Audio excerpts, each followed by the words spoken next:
Welcome to Samba Samba. Enjoy the video. You have your 15 cm square ready. Start by folding the two diagonals and unfolding. This gives reference lines. Next, fold the left and right edges to meet the center, creating a kite shape. Press firmly to set creases. Once done, collapse the paper into a preliminary bird base by bringing the top point down while tucking sides. This concentrates layers where you need wings and tail. Make sure your creases are sharp.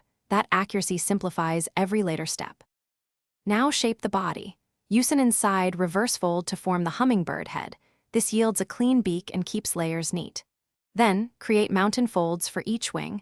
Angle them about 30 degrees so the bird looks in flight. Adjust symmetry as you work. Thin the lower section by folding 1/4 of the tail inward to create a tapered tail. That reduces bulk and balances weight.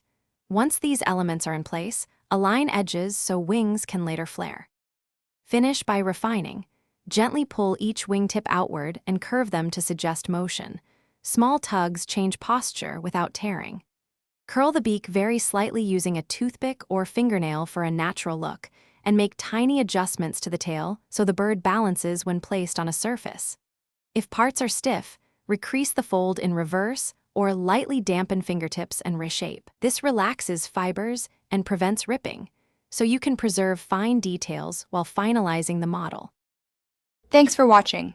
Consider subscribing if we helped you.